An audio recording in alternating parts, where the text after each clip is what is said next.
Welcome to the deep dive. We're diving deep into Christian caregiving this time. Oh, this is going to be good. Yeah, we're going to be exploring My Turn to Care by Dr. Warwick Cooper. I really enjoyed that book. Me too. It's really insightful, and we're going to be focusing on the chapter about listening. That's such a good one. I know, right? It completely changed how I think about hearing someone, especially in caregiving. That's so important and so often overlooked. Seriously.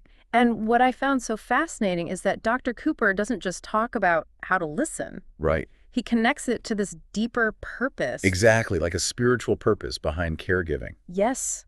He dives into how listening can actually be an act of reflection, even healing. I love that part, for both the caregiver and the care receiver. Absolutely. It's such a powerful concept. And he starts the chapter with this story about a couple who almost got divorced after 50 years of marriage. Oh, yeah, I remember that one. And it turns out it wasn't even a relationship issue.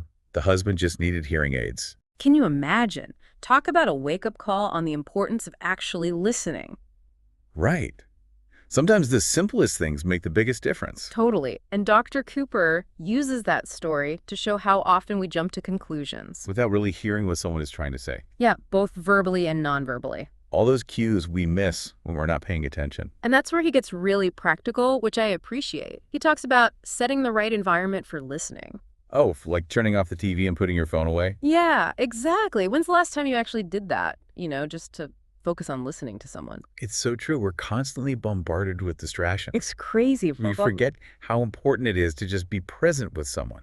Seriously. And Dr. Cooper also delves into the types of questions we ask. Oh yeah, that was a good point. He talks about how closed questions, the ones that just need a yes or no answer, They can actually shut down a conversation.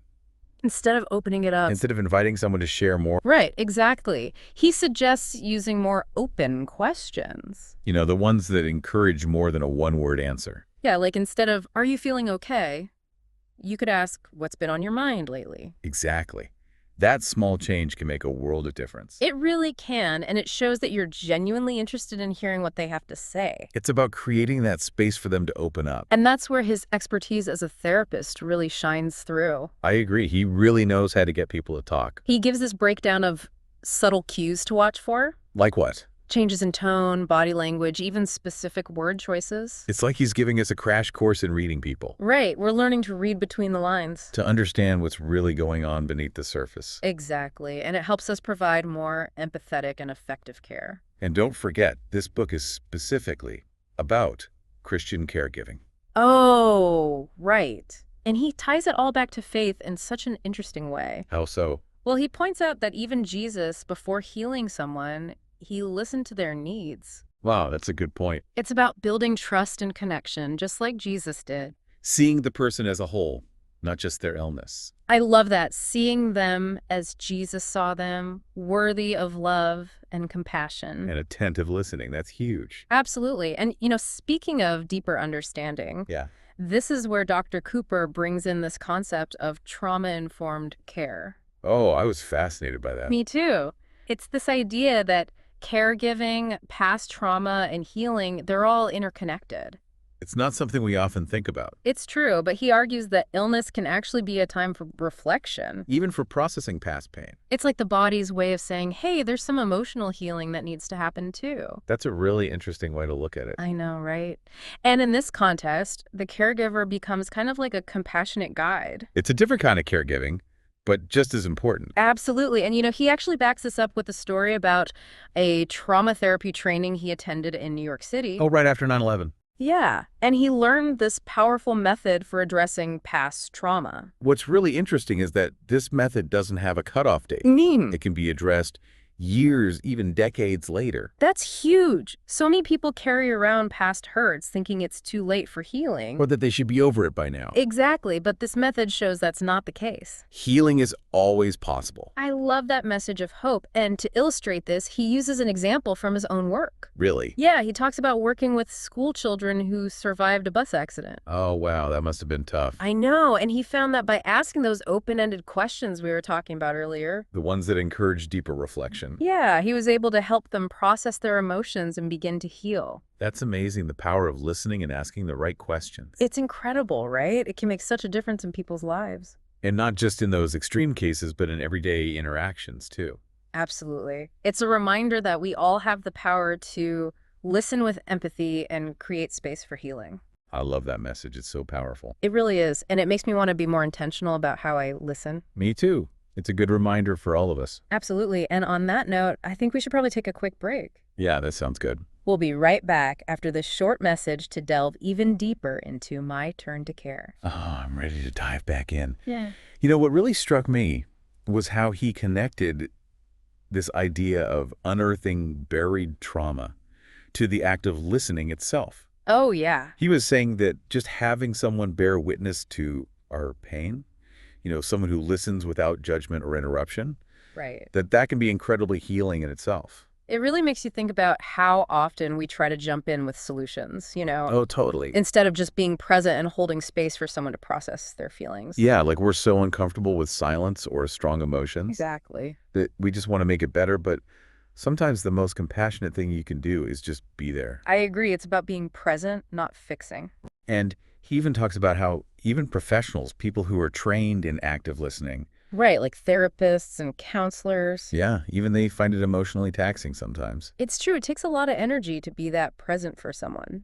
It does. It's definitely a reminder that caregiving, compassionate caregiving, it requires more than just skills. Yeah. It takes emotional resilience too, Mm-hmm. to show up consistently, even when it's draining. Which is why self-care is so important for caregivers. Absolutely. You can't pour from an empty cup, right? Exactly. And thankfully, Dr. Cooper addresses that too. He does. He emphasizes that we have to prioritize our own well-being. Oh, I love that. If we want to be there for others, we have to be there for ourselves first. It all comes back to balance, doesn't it? It really does. And that actually circles back to his points about prayer and creating a conducive atmosphere for reflection. Oh, I love that connection. It's about treating those moments of personal reflection with the same kind of reverence and attentiveness as we would a conversation with a loved one. That's such a beautiful way to put it.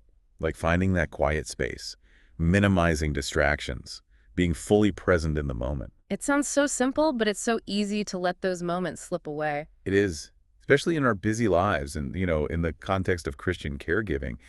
He really stresses that prayer isn't just about speaking to God, Right. but also about listening for God's voice in the stillness. Which can be a challenge for sure. Oh, tell me about it. There's so much noise and distraction in the world. Exactly. It's like we're constantly bombarded with Well, information. it takes a conscious effort to tune it all out and find that inner quiet. He compares it to tuning a radio, actually. Oh, I like that. We have to filter out the static to hear those subtle frequencies of spiritual guidance. That's a great analogy, and he also reminds us that God speaks in so many ways. He does, not just through scripture, but through nature, through other people. It's like becoming a spiritual detective. I love that. Looking for clues to God's presence in everything around us. Exactly, and being open to those unexpected moments of grace, those synchronicities. Which brings us back to asking the right questions, not just of others, but also of ourselves. Oh, that's so important. And, he makes a really clear distinction between what he calls closed and open questions. Right, like the ones that invite a more thoughtful response. Yeah, he argues that while closed questions, those yes or no questions, Mm-hmm. they're sometimes necessary, but they can often lead to these dead-end responses. Like accidentally shutting down a conversation instead of opening it up. Exactly. And open questions, on the other hand. The ones that start with how or why. Yeah, those encourage deeper reflection. Instead of, are you feeling anxious? You might ask, what are you most worried about right now? Exactly. You're getting to the heart of the matter. And those open-ended questions aren't just for the care receiver, right? No, they're for us too. Dr. Cooper challenges us to turn those questions inward. To examine our own motivations, our fears, our areas where we might be holding back. It's about approaching both our caregiving role and our own personal growth with that same sense of curiosity. Love that. Because true healing and growth, they often come from within. It's not about finding those external solutions, but about connecting with our own inner wisdom. That voice of intuition and guidance that's always there if we just listen. And honestly, I think that's such a powerful message for anyone, caregiver or not. I agree. It's so easy to get caught up in looking for answers outside of ourselves. Right, we forget to tap into that wellspring of wisdom within. He encourages us to trust that even when we don't have all the answers, we can find solace and guidance by turning inward. By listening to that still, small voice. And that idea of listening to our hearts, it connects so beautifully with his emphasis on recognizing nonverbal cues. Oh, right. The way someone says something can tell us so much more than their words alone. Exactly, their tone of voice, their body language, even their silences. It's like learning a whole new language of communication. And he actually provides this helpful acronym to remember the key components of active listening. Oh, tell me more about that. It's SOLAR. Solar. Yeah, it stands for sit slightly forward, maintain an open, relaxed posture, look into the other person's eyes, pay attention, and reflect. Okay, that's actually really easy to remember. It is, and there's such powerful reminders. Just simple adjustments like that can make a huge difference in creating a safe space for someone to open up. It's like sending that nonverbal message of, I see you, I hear you, I'm here for you. Exactly. It's about being fully present, not just physically, but emotionally and spiritually as well. And that level of presence, it's essential for true understanding to occur. He talks about reflecting on what the care receiver's saying. Making sure we're really hearing them, not just imposing our own interpretations. Yeah, and it's one thing to hear the words, but it's another to really process them. And to make sure we're on the same page. He emphasizes the importance of reflecting back what we've heard. Not just repeating their words, but really understanding the meaning behind them. Right, summarizing, asking clarifying questions, Yeah. acknowledging the emotions being expressed. It's like that feedback loop of, this is what I'm hearing you say. Did I get that right? Yes.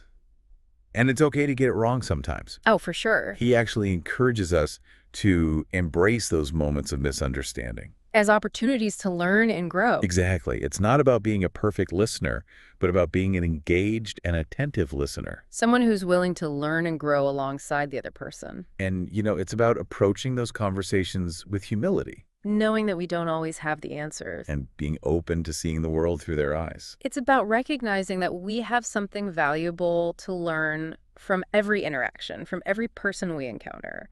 It's about approaching every conversation as this sacred encounter, I love that. recognizing that we have something to learn from everyone we meet. Absolutely. And sometimes that means acknowledging our own limitations. No, totally. Like Dr. Cooper tells this funny story about when he was first starting out as a therapist. Yeah, I remember that one. And he was trying to empathize with a pregnant woman's pain during labor. Oh, bless his heart. And he quickly realized that some experiences are just beyond our ability to fully comprehend. Right. Even with the best intentions. Exactly.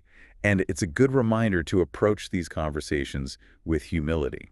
We don't always have to have the perfect words or solutions. Sometimes the most powerful thing we can offer is just our presence. And a listening heart.